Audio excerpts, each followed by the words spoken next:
નમસ્કાર વિદ્યાર્થી મિત્રો, એજ્યુટેકનો ચેનલમાં આપનું સ્વાગત છે।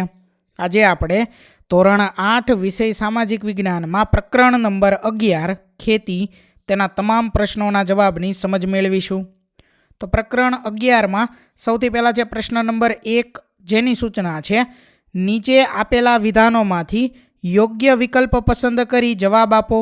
જેમાં સૌથી પહેલાં છે પ્રશ્ન નંબર 1, નીચેનામાંથી કયું વિધાન કાપની જમીન માટે સાચું નથી? તો એનો જવાબ છે વિકલ્પ સી। આ જમીન રેગુર નામે પણ ઓળખાય છે। બરાબર, આપણે જે વિધાન સાચું નથી એટલે કે જે ખોટું વિધાન છે તે જવાબ તરીકે અહીં પસંદ કરવાનું છે। તો એમાં આવશે સી, આ જમીન રેગુર નામે પણ ઓળખાય છે। ત્યાર પછી આગળ પ્રશ્ન નંબર 2, નીચેના પૈકી જમીનના પ્રકારો પૈકી કઈ જોડ યોગ્ય નથી?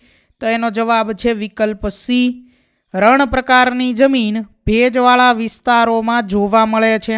બરાબર, તો આ છે જમીનનો પ્રકાર, એના જે જોડ આપેલી છે તે યોગ્ય નથી। ત્યાર પછી આગળ ત્રીજું, રણ પ્રકારની જમીન માટે નીચેનામાંથી કયું વિધાન સાચું છે? તો એમાં જવાબ છે વિકલ્પ બી, સૂકી અને અર્ધ સૂકી આબોહવાવાળી પરિસ્થિતિમાં જોવા મળે છે। ત્યાર પછી આગળ પ્રશ્ન નંબર 4, સિંચાઈની સુવિધાઓ, ઉત્તમ બિયારણ, ખેતીની નવી ટેકનોલોજી, રાસાયણિક ખાતરો અને વિવિધ પ્રક્રિયામાં યંત્રોનો વ્યાપક ઉપયોગ કઈ ખેતીમાં જોવા મળે છે? તો જવાબ છે વિકલ્પ એ, સઘન ખેતી। ત્યાર પછી પાંચમો પ્રશ્ન, પાણીથી ભરાયેલા ખેતરોમાં કયો પાક વધુ થાય છે? જવાબ છે વિકલ્પ એ, ડાંગર। પ્રશ્ન નંબર 6, તમારે સૌથી વધુ મગફળીનું ઉત્પાદન કરતા જિલ્લાની મુલાકાત લેવી હોય તો તમે કયા જિલ્લામાં જશો? તો જવાબ છે વિકલ્પ સી, જૂનાગઢ। ત્યાર પછી આગળ પ્રશ્ન નંબર 7, તમારે જમીનમાં બાજરીનું વાવેતર કરવું હોય તો કેવી જમીન વધુ અનુકૂળ હોય છે? તો જવાબ છે વિકલ્પ એ, રેતાળ અને ગોરાડું। ત્યાર પછી આગળ પ્રશ્ન નંબર 8, નીચે આપેલ પાકની કઈ જોડ ખોટી છે? તો એમાં જવાબ છે વિકલ્પ ડી, બાજરી તેલીબિયા। ત્યાર પછી આગળ પ્રશ્ન નંબર 9, નીચેનામાંથી કયું પરિબળ ખેતીના વિકાસને અવરોધે છે? તો જવાબ છે વિકલ્પ ડી, રાસાયણિક જંતુનાશકોનો વધુ પડતો ઉપયોગ। ત્યાર પછી આગળ પ્રશ્ન નંબર 10, વનસ્પતિજન્ય કીટનાશકોમાં કઈ વનસ્પતિનો ઉપયોગ થતો નથી? જવાબ છે વિકલ્પ ડી, બિલાડીનો ટોપ। ત્યાર પછી આગળ પ્રશ્ન નંબર 2, જેની સૂચના છે નીચે આપેલી ખાલી જગ્યા પૂરો। પહેલી ખાલી જગ્યા જોઈએ, ભારતમાં હિમાલય વિસ્તારમાં જોવા મળતી જમીન ખાલી જગ્યા પ્રકારની છે? તો એની અંદર જવાબ આવે પર્વતીય। ત્યાર પછી બીજું, સ્થળાંતરિત ખેતીને બીજા ખાલી જગ્યા નામે ઓળખવામાં આવે છે? તો એમાં આવે ઝૂમ ખેતી। ત્યાર પછી ત્રીજું, કપાસના પાકને તૈયાર થતાં 6 થી 8 મહિનાનો સમય લાગે છે? ત્યાર પછી ચોથી ખાલી જગ્યા, ટપક સિંચાઈને અન્ય ટ્રિંકલ સિંચાઈ તરીકે ઓળખવામાં આવે છે? ત્યાર પછી પાંચમી ખાલી જગ્યા, સઘન ખેતીને વ્યાપારી ખેતી પણ કહે છે? ત્યાર પછી આગળ છઠ્ઠી ખાલી જગ્યા, વિશ્વમાં આશરે 50% લોકો ખેતી પ્રવૃત્તિમાં રોકાયેલા છે? ત્યાર પછી હવે આગળ જોઈએ પ્રશ્ન નંબર 3, જેની સૂચના છે નીચે આપેલા વિધાનો ખરા છે કે ખોટા જણાવો। પહેલું વિધાન છે વધુ વરસાદને કારણે તીવ્ર ધોવાણના ક્ષેત્રોમાં પડખાઉ જમીન તૈયાર થાય છે? તો આ વિધાન ખરું છે। ત્યાર પછી બીજું વિધાન જોઈએ, રાતી જમીનને રેગુર નામે પણ ઓળખવામાં આવે છે? તો આ વિધાન ખોટું છે। ત્રીજું વિધાન, આર્દ્ર ખેતીને ભીની ખેતી પણ કહેવામાં આવે છે? તો આ વિધાન ખરું છે। ચોથું, દિવેલા, જેનું બીજું નામ છે એરંડા, તો દિવેલાના ઉત્પાદનમાં ભારત વિશ્વમાં દ્વિતીય સ્થાન ધરાવે છે? તો આ વિધાન ખોટું છે। પાંચમું, અમદાવાદનો ભાલ પ્રદેશ ભાલિયા ઘઉં માટે પ્રખ્યાત છે? તો આ વિધાન ખરું છે। એટલે પહેલામાં આવશે ખરું, બીજામાં ખોટું, ત્રીજામાં ખરું, ચોથામાં ખોટું અને પાંચમામાં આવશે ખરું। આગળ જોઈએ ત્યાર પછી પ્રશ્ન નંબર 4, જેની સૂચના છે મને ઓળખો। જેમાં પહેલું છે મારી ખેતીમાં સિંચાઈની અપૂરતી સગવડ હોય? તો એનો જવાબ છે સૂકી ખેતી। ત્યાર પછી બીજું, હું ચીકણી અને કસવાળી જમીન છું, તો જવાબ છે કાળી જમીન. ત્યાર પછી આગળ ત્રીજું, મારું નિર્માણ નદીઓ દ્વારા નિક્ષેપિત કાપને લીધે થાય છે, જવાબ છે કાપની જમીન. ચોથું, મને ઘઉંનો કોઠાર કહેવામાં આવે છે, તો જવાબ છે પંજાબ. પાંચમું, નદી, ઝરણા કે વહેણના પાણીને વહી જતું અટકાવવા મને બનાવવામાં આવે છે, તો જવાબ છે ચેકડેમ. ત્યાર પછી આગળ પ્રશ્ન નંબર 5 જેની સૂચના છે જોડકા જોડો. તો અહીં વિભાગ અ અને વિભાગ બ આપેલા છે અને ઉત્તર અહીં વચ્ચે લખવાના છે. વિભાગ અમાં પહેલું છે કાળી જમીન, તો એની સામે આવશે એ ચીકણી અને કસવાળી. ત્યાર પછી બીજું છે રાતી જમીન, તો એની સામે આવશે ઈ આગ્નેય અને રૂપાંતરિત ખડકો. ત્રીજું છે પર્વતીય જમીન, તો એની સામે આવશે બી સ્તર પાતળું અને અપરિપક્વ હોય. ચોથું છે રણ પ્રકારની જમીન, તો એની સામે આવશે સી સૂકી અને અર્ધ સૂકી આબોહવા. એટલે પહેલાની સામું એ, બીજાની સામું ઈ, ત્રીજાની સામું બી અને ચોથાની સામું સી આવશે. ત્યાર પછી આગળ જોઈએ. બીજો અહીં વિભાગ અ અને બ છે અને વચ્ચે આપણે અહીં ઉત્તર લખવાના છે બોક્સમાં. પહેલું છે જીવન નિર્વાહ ખેતી, તો એની સામે આવશે સી આ પ્રકારની ખેતીનો વિસ્તાર ઘટતો જાય છે. ત્યાર પછી બીજું છે સઘન ખેતી, તો એની સામે આવશે ઈ વ્યાપારી ખેતી. ત્રીજું છે સૂકી ખેતી, તો એની સામે આવશે બી વરસાદનું પ્રમાણ ઓછું. ત્યાર પછી ચોથું છે આર્દ્ર ખેતી, તો એની સામે આવશે એફ ભીની ખેતી. પાંચમું છે બાગાયતી ખેતી, તો એની સામે આવશે એ બગીચાની પદ્ધતિએ સાર સંભાળ. તો પહેલાની સામું સી, બીજાની સામું ઈ, ત્રીજાની સામું બી, ચોથાની સામું એફ અને પાંચમાની સામું એ આવશે. આગળ જોઈએ. ત્યાર પછી પ્રશ્ન નંબર 6 જેની સૂચના છે નીચે આપેલા વિધાનોમાંથી ખોટો શબ્દ છે કે વિધાન ફરીથી લખો. તો અહીં જે વિધાન આપેલા છે તે વિધાનમાંથી ખોટો શબ્દ જે હોય તેને ચેકવાનો છે અને ત્યાર પછી વિધાન ફરીથી લખવાનું છે. તો પહેલું વિધાન થશે વધુ વરસાદને કારણે તીવ્ર ધોવાણના ક્ષેત્રોમાં પડખાઉ જમીન તૈયાર થાય છે.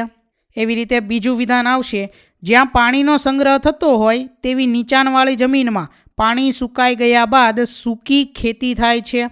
ત્યાર પછી ત્રીજું વિધાન આવશે એકવાર વાવણી કર્યા બાદ વર્ષો સુધી તે ચોક્કસ ઋતુઓમાં કે બારેમાસ ઉત્પાદન આપે તેવા પાકો બાગાયતી પાકો કહેવાય છે. ત્યાર પછી આગળ ચોથું વિધાન આવશે ગુજરાતનો ભરૂચ પાસેનો કાનમ પ્રદેશ લાંબા તારના કપાસના ઉત્પાદન માટે જાણીતો છે. ત્યાર પછી પાંચમું વિધાન બે હરોળ વચ્ચે જગ્યા ધરાવતા પાકોમાં ટપક સિંચાઈ પિયત પદ્ધતિ વધુ ઉપયોગી છે. ત્યાર પછી આગળ હવે જોઈએ પ્રશ્ન નંબર 7 જેની સૂચના છે સંકલ્પના સમજાવો. જેમાં પહેલું છે ખેતી. તો જે પ્રવૃત્તિમાં અનાજ, તેલીબિયા, કઠોળ, ફળો, શાકભાજી, ફૂલો વગેરેને ઉગાડવાનો તેમજ પશુપાલનનો સમાવેશ થાય છે એવી પ્રાથમિક પદ્ધતિને ખેતી કહેવામાં આવે છે. ખેતીને કૃષિ પણ કહેવામાં આવે છે. ત્યાર પછી બીજું સૂકી ખેતી.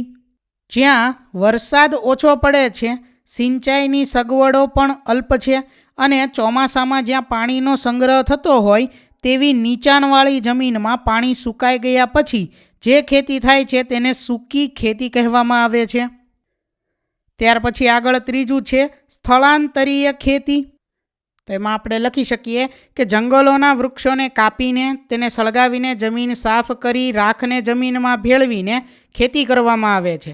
2-3 વર્ષ પછી જમીનની ફળદ્રુપતા ઘટતા તે જમીન છોડી બીજા વિસ્તારમાં સ્થળાંતર કરી એ જ પદ્ધતિથી ખેતી કરવામાં આવે છે. તેને ઝૂમ ખેતી અથવા સ્થળાંતરીય ખેતી કહે છે. ત્યાર પછી ચોથું છે સિંચાઈ. તો એમાં આપણે લખી શકીએ કે સામાન્ય રીતે કૂવાઓ, પાતાળ કૂવાઓ, નાના મોટા બંધોના જળાશયો અને તળાવોની કૃત્રિમ વ્યવસ્થા દ્વારા ખેતરોમાં પાણી પહોંચાડવામાં આવે છે તેને સિંચાઈ કહે છે. ત્યાર પછી આગળ પ્રશ્ન નંબર 8 જેની સૂચના છે નીચેના પ્રશ્નોના 1-2 વાક્યોમાં જવાબ લખો. જેમાં પહેલો પ્રશ્ન છે ખેતીમાં વધુ ઉત્પાદન મેળવવા આજે કેવા બિયારણો વાપરવામાં આવે છે? તો જવાબ છે કે ખેતીમાં વધુ ઉત્પાદન મેળવવા આજે સુધારેલા અને પૃથ્થકરણ કરેલા એટલે કે હાઇબ્રિડ બિયારણો વાપરવામાં આવે છે. ત્યાર પછી બીજો પ્રશ્ન છે, તમારા ઘરમાં ઘઉંમાંથી બનતી વાનગીઓના નામ લખો. તો વિદ્યાર્થી મિત્રો, આ પ્રશ્નનો જવાબ તમે તમારી સમજણ મુજબ જાતે લખી શકો છો. અહીં જવાબ લખેલો છે કે મારા ઘરમાં ઘઉંમાંથી રોટલી, પરાઠા, શીરો, ઘઉંનો શીરો, ઘઉંનું ખીચું, લાપસી, ચાપડી, પૂરી વગેરે બનાવવામાં આવે છે. ત્યાર પછી આગળ પ્રશ્ન નંબર 3, ભાલ પ્રદેશમાં ચોમાસું પૂરું થયા બાદ ભેજવાળી જમીનમાં કયા કયા પાક લેવામાં આવે છે? તો ભાલ પ્રદેશમાં ચોમાસું પૂરું થયા બાદ ભેજવાળી જમીનમાં ઘઉં અને ચણાનો પાક લેવામાં આવે છે. ત્યાર પછી પ્રશ્ન નંબર 4, હાલમાં ખેડૂતોને રાજ્ય સરકાર દ્વારા કયા કયા પ્રકારે માર્ગદર્શન પૂરું પાડવામાં આવે છે? તો હાલમાં રાજ્ય સરકાર દ્વારા ખેડૂતોને ટોલ ફ્રી નંબર, SMS, કૃષિ મેળાઓ દ્વારા માર્ગદર્શન પૂરું પાડવામાં આવે છે. ત્યાર પછી આગળ પ્રશ્ન નંબર 5, ખેતીમાં વધુ પડતા રાસાયણિક ખાતરો અને કીટનાશકોના અવિવેકી ઉપયોગના કારણે કયા કયા પ્રદૂષણ વધ્યા છે? તો જવાબ છે કે ખેતીમાં વધુ પડતા રાસાયણિક ખાતરો અને કીટનાશકોના અવિવેકી ઉપયોગના કારણે જમીનનું પ્રદૂષણ, પાણીનું પ્રદૂષણ વધ્યા છે. ત્યાર પછી આગળ પ્રશ્ન નંબર 9, જેની સૂચના છે તફાવત લખો. જેમાં અહીં સ્થળાંતરિત ખેતી અને સઘન ખેતીનો આપણે તફાવત લખવાનો છે. સૌથી પહેલાં સ્થળાંતરિત ખેતીની વાત કરીએ તો એમાં પહેલો મુદ્દો છે કે 2-3 વર્ષ પછી જમીનની ફળદ્રુપતા ઘટતા તે વિસ્તાર છોડી બીજા વિસ્તારમાં સ્થળાંતર કરી એ જ પદ્ધતિથી ખેતી કરવામાં આવે છે. બીજો મુદ્દો છે તેને ઝૂમ ખેતી પણ કહે છે. અને ત્રીજું, ખર્ચ ઓછો થાય છે. સઘન ખેતીમાં પહેલો મુદ્દો છે કે સિંચાઈની સુવિધાઓ, ઊંચી જાતના બિયારણો, ખેતીની નવી ટેકનોલોજી, રાસાયણિક ખાતરો, કીટનાશકો અને વિવિધ યંત્રોનો ઉપયોગ કરીને કરવામાં આવે છે. બીજો મુદ્દો, ખર્ચ વધુ થાય છે અને ઉત્પાદન પણ વધે છે. ત્યાર પછી હવે આગળ જોઈએ પ્રશ્ન નંબર 10, જેની સૂચના છે કારણો આપો. જેમાં પહેલો પ્રશ્ન છે, ભારત ધાન્ય પાકોના ઉત્પાદન ક્ષેત્રે સ્વાવલંબી બન્યું છે. તો જવાબમાં આપણે લખી શકીએ કે ખેતીમાંથી વધુ ઉત્પાદન મેળવવા આજે સુધારેલા બિયારણો અને પૃથ્થકરણ કરેલા બિયારણોનો ઉપયોગ થવા લાગ્યો છે. બાયોટેકનિકલ પદ્ધતિથી બાગાયતી પાકો માટે ખાસ કરીને રોપા તૈયાર કરવામાં આવે છે, જેના દ્વારા વહેલી પાકતી અને વધુ ઉત્પાદન આપતી જાતો વિકસાવાય છે. સુધારેલા બિયારણોને લીધે ભારત ધાન્ય પાકોની બાબતમાં વધુ ઉત્પાદન મેળવી અન્ન ક્ષેત્રે સ્વાવલંબી બન્યું છે. ત્યાર પછી આગળ પ્રશ્ન નંબર 2, સઘન ખેતી શા માટે વ્યાપારી ખેતી તરીકે ઓળખાય છે? તો જવાબમાં આપણે લખી શકીએ કે આ આધુનિક ખેતી પદ્ધતિ છે. તેમાં સિંચાઈની સુવિધાઓ, ઉત્તમ બિયારણ, ખેતીની નવી ટેકનોલોજી, રાસાયણિક ખાતરો, કીટનાશકો અને વિવિધ પ્રક્રિયામાં યંત્રોનો વ્યાપક ઉપયોગ કરવામાં આવે છે. આ પ્રકારની ખેતીમાં રોકડિયા પાકનું વાવેતર વધારે થાય છે. અહીં હેક્ટર દીઠ ઉત્પાદનમાં ખૂબ જ વધારો થયેલ છે. આ પ્રકારની ખેતી હેઠળનો વાવેતર વિસ્તાર સતત વધતો જાય છે. આ ખેતીમાં આર્થિક વળતરને મહત્ત્વ આપવામાં આવે છે, તેથી તેને વ્યાપારી ખેતી પણ કહે છે. ત્યાર પછી હવે આગળ પ્રશ્ન નંબર 11, જેની સૂચના છે કે નીચે આપેલા ચિત્રને ઓળખી તેના નામ લખો. તો અહીં પહેલું ચિત્ર જે છે તે ચોખાનું છે. ત્યાર પછી બીજામાં ચણા આવશે, ત્રીજામાં આવશે ઘઉં, ચોથામાં આવશે મકાઈ, પાંચમામાં કપાસ અને છઠ્ઠામાં મગફળી. આગળ જોઈએ ત્યાર પછી પ્રશ્ન નંબર 12, જેની સૂચના છે કે નીચેના પ્રશ્નોના 3-4 વાક્યોમાં જવાબ લખો. જેમાં પહેલો પ્રશ્ન છે ખેતીના વિકાસને સમજાવો. તો વિદ્યાર્થી મિત્રો, આ પ્રશ્નનો જવાબ અહીં લખેલો છે, જે તમારે જોઈ અને લખવાનો છે. ત્યાર પછી હવે આગળ પ્રશ્ન નંબર 2, જીવન નિર્વાહ ખેતી વિશે નોંધ લખો. તો અહીં જીવન નિર્વાહ ખેતી વિશે નોંધ લખેલી છે, જે તમારે જોઈ અને લખવાની છે. ત્યાર પછી આગળ છે પ્રશ્ન નંબર 3, રણ પ્રકારની જમીન. તો એનો જવાબ પણ અહીં લખેલો છે, જે તમારે જોઈ અને લખવાનો છે. આગળ છે ત્યાર પછી પ્રશ્ન નંબર 13 જેની સૂચના છે ટૂંકનોંધ લખો, જેમાં પહેલી ટૂંકનોંધ અહીં છે પડખાવ કે લેટેરાઇટ જમીન. તો પડખાવ કે લેટેરાઇટ જમીનની ટૂંકનોંધ અહીં લખેલી છે, જે તમારે જોઈ અને લખવાની છે. ત્યાર પછી હવે આગળ બીજો પ્રશ્ન છે ફુવારા પિયત પદ્ધતિ. તો અહીં ફુવારા પિયત પદ્ધતિની ટૂંકનોંધ લખેલી છે, જે તમારે જોઈ અને લખવાની છે. આગળ જોઈએ ત્યાર પછી પ્રશ્ન નંબર 14 જેની સૂચના છે નીચેના પ્રશ્નોના મુદ્દાસર જવાબ લખો, જેમાં પહેલો પ્રશ્ન છે ખેતીના પ્રકારો જણાવી કોઈ પણ 2 પ્રકારો વિશે સમજ આપો. તો અહીં ખેતીના પ્રકાર લખેલા છે, જેમાં છે ખેતીના મુખ્ય 6 પ્રકાર છે. પહેલું જીવન નિર્વાહ ખેતી, બીજું સ્થળાંતરિત ખેતી, ત્રીજું સઘન ખેતી, ચોથું સૂકી ખેતી, પાંચમું આર્દ્ર ખેતી, છઠ્ઠું બાગાયતી ખેતી. ત્યાર પછી હવે કોઈ પણ 2 પ્રકાર વિશે લખવાનું છે, જેમાં અહીં જીવન નિર્વાહ ખેતી વિશે લખેલું છે કે જે ખેતીનું ઉત્પાદન ખેડૂતોના પોતાના કુટુંબના પોષણમાં જ વપરાઈ જાય છે, તે ખેતી જીવન નિર્વાહ ખેતી કહેવાય છે. આ પ્રકારની ખેતીનો વિસ્તાર ધીમે ધીમે ઘટતો જાય છે. ત્યાર પછી બીજો પ્રકાર છે અહીં સ્થળાંતરિત ખેતી. જંગલોના વૃક્ષોને કાપીને તેને સળગાવીને જમીન સાફ કરી રાખને જમીનમાં ભેળવી ત્યાં ખેતી કરાય છે. જમીનની ફળદ્રુપતા ઘટતા સ્થળાંતર કરવામાં આવે છે. ત્યાર પછી આગળ બીજો પ્રશ્ન છે જમીનના પ્રકારો જણાવી કોઈ પણ 2 પ્રકાર વિશે સમજ આપો. તો વિદ્યાર્થી મિત્રો પ્રશ્ન 2નો જવાબ અહીં લખેલો છે, જે તમારે જોઈ અને લખવાનો છે. ત્યાર પછી આગળ પ્રશ્ન નંબર 3 ભારતમાં સિંચાઈની સગવડો વિશે નોંધ લખો. તો આ પ્રશ્નનો જવાબ પણ અહીં લખેલો છે, જે તમારે જોઈ અને લખવાનો છે. ત્યાર પછી હવે આગળ જોઈએ પ્રશ્ન નંબર 15 જેની સૂચના છે તમારા ગામમાં થતા ખેતીના પાકના નામ લખો. તો અહીં તમારે તમારા ગામમાં જે ખેતીના પાક થાય છે તેના નામ લખવાના છે, બરાબર. અહીં લખેલું છે કપાસ, જુવાર, તુવેર, મરચાં, ચણા, મગફળી, લસણ, ભીંડા, ઘઉં, તલ, ડુંગળી, દૂધી, બાજરી, મગ, મકાઈ, ગુવાર. ત્યાર પછી આગળ જોઈએ પ્રશ્ન નંબર 16 જેની સૂચના છે ગુજરાતના નકશાના આધારે નીચે આપેલ જિલ્લાના નામની નીચે ત્યાં થતા પાકના નામ જણાવો. તો અહીં જે જિલ્લા આપેલા છે તેની નીચે ત્યાં જે પાક થાય છે તેના નામ લખવાના છે.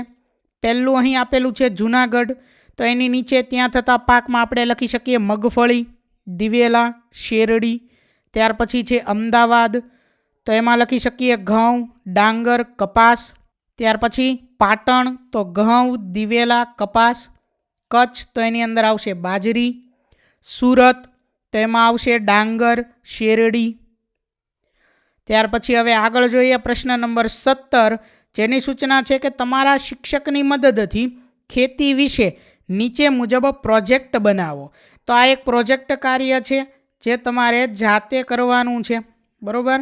પહેલું જોઈએ ગ્રુપ 1 ગામના ખેતીના જમીનના નમૂના લઈ જમીનના પ્રકારો જાણવાની પ્રવૃત્તિ કરવાની છે. ત્યાર પછી બીજું ગ્રુપ 2 એની અંદર ખેતીના પાકોના નમૂનાઓ લાવી ચાર્ટ બનાવવાનો છે. ત્રીજું ખેતીમાં ગામમાં સિંચાઈની સગવડોની માહિતી મેળવવાની છે. તો આ જે છે પ્રોજેક્ટ કાર્ય તે તમારે જાતે કરવાનું છે. તો વિદ્યાર્થી મિત્રો અહીં ધોરણ 8 વિષય સામાજિક વિજ્ઞાનની સ્વ અધ્યયન પોથીમાં પ્રકરણ નંબર 11 તેના તમામ પ્રશ્નોના જવાબનું સોલ્યુશન પૂર્ણ થાય છે. વિદ્યાર્થી મિત્રો આપેલા વિડીયોની જો તમારે પીડીએફની જરૂર હોય તો તમે આપણી એપ્લિકેશન સ્માર્ટ સાથી પરથી મેળવી શકશો. વિદ્યાર્થી મિત્રો આપણી એપ્લિકેશન સ્માર્ટ સાથી પ્લે સ્ટોરમાં આવી ગઈ છે, જેની અંદર તમે બધા વિભાગ જોઈ શકો છો. તેની અંદર વિવિધ ધોરણ છે. ધોરણ ઉપર ક્લિક કરતાં વિવિધ વિષય ખુલશે. વિષય ઉપર ક્લિક કરતાં તેની અંદર આવતા પાઠ ખુલશે. તેની અંદરથી તમે પાઠ્યપુસ્તક પણ ડાઉનલોડ કરી શકો છો. તેની અંદર આપેલા પાઠમાં ક્લિક કરતાં તમે પાઠની પીડીએફ, સ્વાધ્યાયની પીડીએફ, સ્વાધ્યાયન પોથીની પીડીએફ, પાઠના વિવિધ વિડીયોઝ, સ્વાધ્યાયના વિડીયોઝ, સ્વાધ્યાયન પોથીના વિડીયોઝ બધું જોઈ શકો છો અને ડાઉનલોડ પણ માત્ર એક ક્લિકમાં કરી શકો છો. વિદ્યાર્થી મિત્રો આપણી એપને સપોર્ટ કરજો, ડાઉનલોડ કરજો. થેન્ક યુ દોસ્તો. એજ્યુકટેકનો ચેનલ તરફથી વિડીયો નિહાળવા બદલ આપનો આભાર. આવા બીજા વિડીયોઝ નિહાળવા માટે અમારી યુટ્યુબ ચેનલ એજ્યુકટેકનો અત્યારે જ સબસ્ક્રાઇબ કરો. આભાર દોસ્તો.